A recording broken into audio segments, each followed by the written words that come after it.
Unit 4 plural countables with the और without the. प्रथम number देख, नंबर 1 साधारणतः प्लूराल काउंटेबल मानक पूर्वरे द बसे नाही, जेमिति कि books are our best friends. तो प्रायतः प्लूराल काउंटेबल जो थी पूर्व द बसेनी। बही गुड़िक आमर सांग अटंती, सबुठार भल सांग अटंती। काउज लिव ऑन ग्रास, गाई माने घास खाई बंचती। एप्पल्स आर स्वीट फ्रूट्स, सेव गुड़िक होचंती मिठा फल। बुलक कार्ट्स मूव स्लोली, बलद गाड़ी धीरे धीरे जाए, मात्र जेतेबेले परिचित बा पूर्वर कथित बा निकटस्थ व्यक्ति प्राणी और पदार्थ मानक विषय किछि कथा कुहा जाउ थाए सेतेबेले प्लूराल काउंटेबल मानक पूर्वरे द बसी थाए।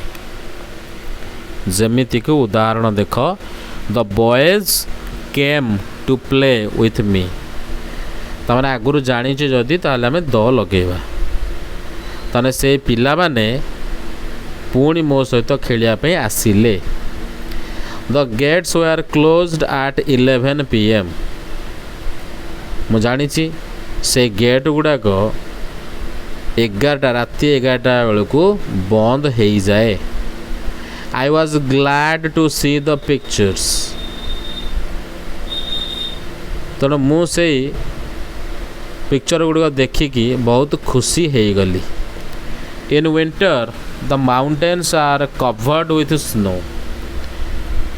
शीत दिने पहाड़ पर्वत गुड़िक स्नो रे पूरा कवर हो जाती।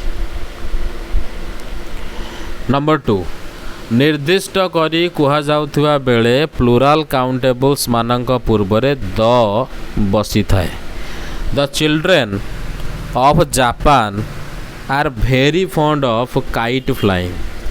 जापान रा पिला माने गुड़ी उड़ाइबा को बहुत भल पाती। The people of Odisha are poor. ओडिशार लोक माने बहुत गरीब। I like the grapes of Kashmir. मते काश्मीर अंगूर बहुत भल लगे। हला unit 5 uncountable nouns and proper nouns with or without the. केमिति? नंबर ए रे देख, साधारणतः अनकाउंटेबल नाउन मानक पूर्वरे द बसे नाही, जेमिति कि the gold, the water, the rice, the milk इत्यादि लिखा जाए नाही। मात्र जेतेबेले सेमानकु निर्दिष्ट करी कहबाकू पड़े सेतेबेले द टे लगाए। यथा the rice of Odisha is course. ताने राइस खाली कहलानी, ओडिशार चाउल बहुत ही कोर्स माने हाथ को सेते फाइन लगे ना, खदड़ा लगे। You should not drink the water of A pond. तुम्हें गोटे पोखरीर पानी पीवा उचित नुह। पास द सॉल्ट प्लीज। लुणटा को दयाकरी मो पाखु दियंतु। नंबर बी नियमतः प्रॉपर नाउन मानक पूर्वरे द बसे नाही, मात्र निम्नोक्त स्थले सेमानक पूर्वरे द व्यवहार करने को पड़े। जेमिति कि जाति, नदी, सागर, उपसागर, पर्वत श्रेणी, द्वीपपुंज, प्रसिद्ध धर्मग्रंथ, विभिन्न वाद्ययंत्र, केतेक भौगोलिक स्थान और विभिन्न पत्र पत्रिकार नाम पूर्वरे द बसी थाए। जमिति the English, the Japanese, the Indians, the Odias एगुड़ा सब। मात्र जाति को न बुझाई केवल गोटे देशर बा अंचलर लोक मानक विषय कहबाकू थिले सेठारे द बसे नाही। जेमिति कि इंडियंस हैव डार्क स्किन, ଭାରତୀୟ ଲୋକମାନଙ୍କର ଚର୍ମ କଳା ଅଟେ ବା ଡାର୍କ ଅଟେ।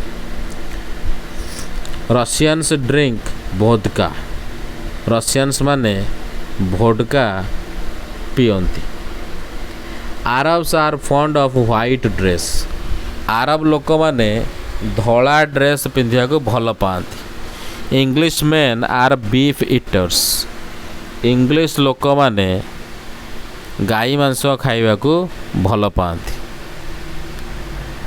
ଫ୍ରେଞ୍ଚ ମେନ୍ ସ୍ପିକ୍ ଫ୍ରେଞ୍ଚ, ଫ୍ରେଞ୍ଚର ଲୋକମାନେ ବା ଫ୍ରାନ୍ସର ଲୋକମାନେ ଫ୍ରେଞ୍ଚ ଭାଷା କହନ୍ତି। ଧର୍ମ ସମ୍ପ୍ରଦାୟ ଦ ହିନ୍ଦୁଜ, ଦ ମହମ୍ମଦାନ୍ସ, ଦ ଖ୍ରୀଷ୍ଟିଆନ୍ସ ଇତ୍ୟାଦି ଲେଖିଲେ ଚଳିବ। ନମ୍ବର 3 ନଦୀ, ଦ ମହାନଦୀ, ଦ ଗଙ୍ଗେଜ, ଦ ଗୋଦାବରୀ ଇତ୍ୟାଦି ଲେଖିଲେ ମଧ୍ୟ ଚଳିବ। ନମ୍ବର 4 ସାଗର, the Red Sea, the Arabian Sea, the English Channel ଇତ୍ୟାଦି ଲେଖିଲେ ମଧ୍ୟ ଚଳିବ। ଉପସାଗର, ମହାସାଗର ଯେମିତିକି the Bay of Bengal, the Atlantic Ocean, the Indian Ocean, the Pacific Ocean ଏଗୁଡ଼ାକ ମଧ୍ୟ ଲେଖିଲେ ଚଳିବ। ପର୍ବତ ଶ୍ରେଣୀ, ଦ ହିମାଳୟଜ, ଦ ଆଲ୍ପସ୍ ଇତ୍ୟାଦି ମଧ୍ୟ ଲେଖା ହୁଏ। ମାତ୍ର ଶ୍ରେଣୀ ନ ହୋଇ ଗୋଟିକିଆ ପର୍ବତ ହୋଇଥିଲେ ତା ନାମ ପୂର୍ବରେ ଦ ବସେ ନାହିଁ। ଯେମିତିକି ଦ ଏଭରେଷ୍ଟ, ଦ କପିଳାସ ହେବ ନାହିଁ। ହ୍ରଦମାନଙ୍କ ନାମ ପୂର୍ବରେ ମଧ୍ୟ ଦ ବସେ ନାହିଁ। ଯେମିତିକି ଦ ଚିଲିକା ହବନି, ଦ ସାମ୍ବର ହବନି, ଏରା ସବୁ ଲେଖିବା ଭୁଲ ଅଟେ।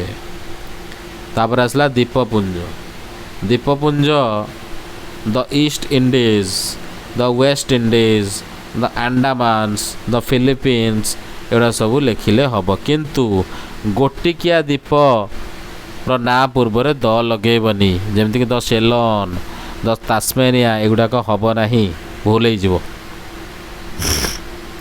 ଇଂଲିଶର ଗ୍ରାମାର ନିୟମ ବାହାରକୁ ପଳେଇବ। ତାପରେ ଆସିଲା ପ୍ରସିଦ୍ଧ ଧର୍ମଗ୍ରନ୍ଥ, ଦ ବେଦସ୍, ଦ ମହାଭାରତ, ଦ ରାମାୟଣ, ଦ ବାଇବଲ, ଦ ଗୀତା ଇତ୍ୟାଦି ଲେଖା ହେବ।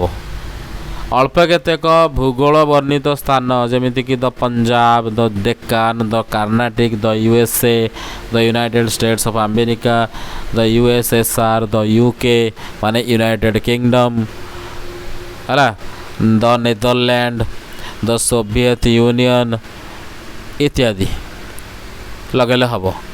ଦ ଓଡ଼ିଶା ଲଗେଇଲେ ଭୁଲ, ଦ ବିହାର ଲଗେଇଲେ ମଧ୍ୟ ଭୁଲ, ସେଗୁଡ଼ାକ ହେବନି। ତାପରେ ଆସିଲା ପତ୍ର ପତ୍ରିକା, ଦ ସମାଜ, ଦ ଝଙ୍କାର, ଦ ହିନ୍ଦୁସ୍ତାନ ଷ୍ଟାଣ୍ଡାର୍ଡ ଇତ୍ୟାଦି ଲେଖିବା ଠିକ୍ ଅଟେ। ନମ୍ବର 11 ବିଭିନ୍ନ ପ୍ରକାର ବାଦ୍ୟଯନ୍ତ୍ର, ଦ ପିଆନୋ, ଦ ଫ୍ଲୁଟ୍, ଦ ହାରମୋନିୟମ ଇତ୍ୟାଦି ଲେଖି ହେବ। କିନ୍ତୁ ଖେଳ ଉପକରଣ ପୂର୍ବରେ ଦ ବସିବ ନାହିଁ।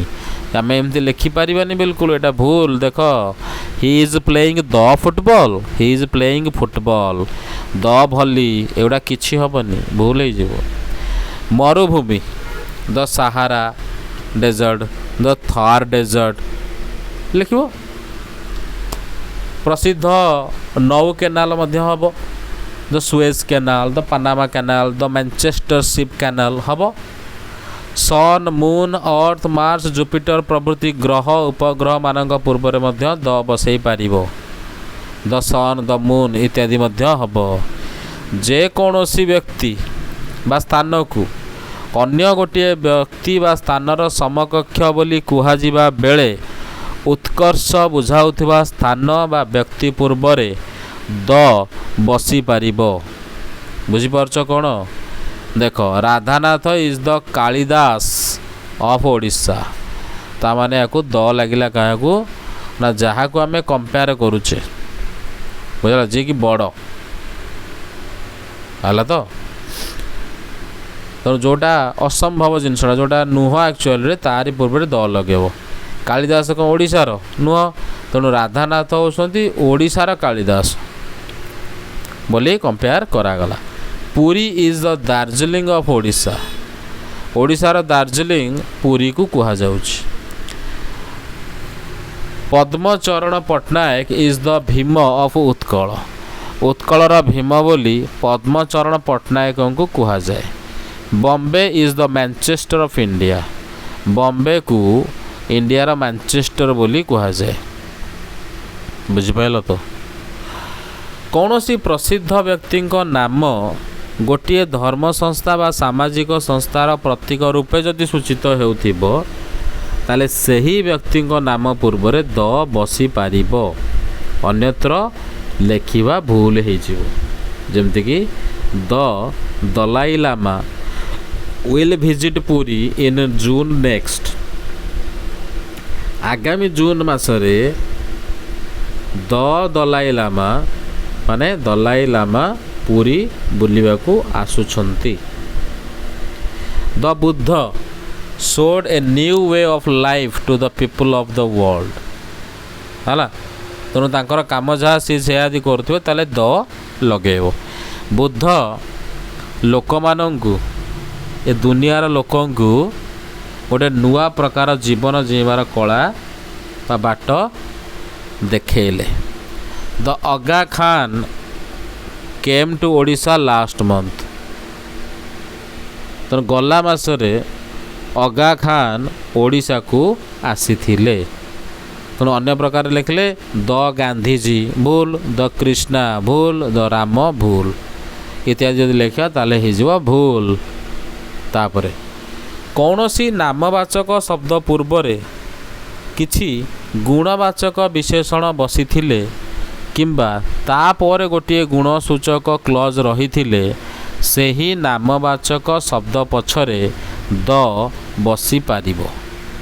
ଯେମିତି the great Napoleon was defeated at last.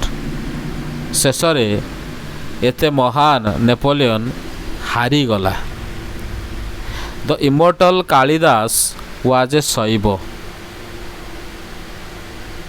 ତେଣୁ ଇମୋର୍ଟାଲ୍ ମାନେ ହେଲା ଯେ ମାନେ ଅମରଣ କାଳିଦାସ ହେଲା, ଯିଏକି ମରିନାହାନ୍ତି ବୋଲି ଆମେ ମାନିବା, ମାନେ ତାଙ୍କୁ ସେମିତି କୁହାଯାଏ। ସିଏ ଜଣେ ଶୈବ ଥିଲେ, ଶିବଙ୍କୁ ପୂଜା କରୁଥିଲେ। Odisha of today is different from the Odisha of the bygone days. ତେଣୁ ଆଜିର ଓଡ଼ିଶା ପୂର୍ବର ଓଡ଼ିଶାଠୁ ବହୁତ ଅଲଗା। The mister Ray whom you know so well is my uncle। ତେଣୁ ସେ ଯେଉଁ ମିଷ୍ଟର ରାୟ ଯାହାଙ୍କୁ ତୁମେ ବହୁତ ଭଲ ଭାବରେ ଜାଣିଛ ସିଏ ମୋର ଅଙ୍କଲ। ଭାଷାମାନଙ୍କ ପୂର୍ବରେ ଦ ବସେ ନାହିଁ। The people of Odisha speak Odia. The Odia ଭୁଲ। ଓଡ଼ିଶାର ଲୋକମାନେ ଓଡ଼ିଆ ଭାଷା କୁହନ୍ତି। English people speak English. ତେଣୁ ଇଂଲଣ୍ଡର ଲୋକମାନେ ଇଂଲିଶ ଭାଷାରେ କଥା କୁହନ୍ତି। ଦ ଇଂଲିଶ ଭୁଲ ହେଇଯିବ ହେଲା। ତାପରେ ଆସିବ ୟୁନିଟ୍ 6 ଆଡ଼ଜେକ୍ଟିଭ୍ ପଦମାନଙ୍କ ପୂର୍ବରେ ଦର ବ୍ୟବହାର।